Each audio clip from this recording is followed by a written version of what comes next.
नागपुरामध्ये कृषी विभाग आणि पोलिसांच्या संयुक्त कारवाईत बनावट बियाण्यांच्या मोठ्या रॅकेटचा पर्दाफाश झालाय। वर्धमान नगर येथील ऑक्ट्रा फ्री झोन वेअरहाऊसिंगच्या बाहेर उभ्या असलेल्या ट्रकमधून लाखो रुपयांचं बनावट बियाणं जप्त करण्यात आलं। अहमदाबादवरून नागपुरात आणल्या जाणाऱ्या या बियाणांचा साठा कृषी विभागाच्या गुप्त माहितीच्या आधारे पकडण्यात आला।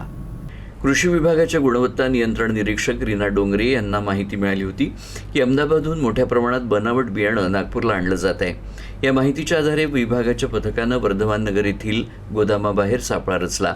संशयित ट्रक गोदामाजवळ पोहोचताच आणि बियाणांची पोती उतरवण्यास सुरुवात होताच अधिकाऱ्यांनी छापा घालून कारवाई केली। तपासादरम्यान ट्रकमधील 58 गोण्यांमधून सुमारे 2960 बनावट बियाणांचे पॅकेट्स जप्त करण्यात आले।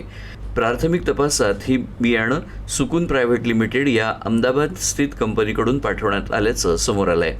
विशेष म्हणजे ही कंपनी महाराष्ट्रात नोंदणीकृत नसतानाही छुप्या पद्धतीनं नागपूर आणि अमरावती इथं बनावट बियाणं पाठवत होती।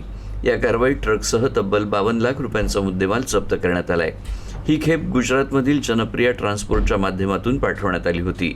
या प्रकरणात विक्रमभाई चौधरी उर्फ विक्रम जाट याच्यासह इतर आरोपींची नावं समोर आली आहेत।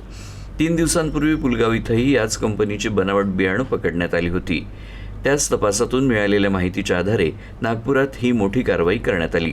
सध्या लकडगंज पोलिसांनी गुन्हा दाखल केला असून बियाणांचे नमुने तपासणीसाठी प्रयोगशाळेत पाठवण्यात आले आहेत। इथे ट्रकनी 58 पोते BG2चे इथे आले, त्याप्रमाणे आम्ही त्यांच्यावर धडक कारवाई करून लकडगंज पोलीस स्टेशनच्या मदतीने ही कारवाई आम्ही केलेली आहे।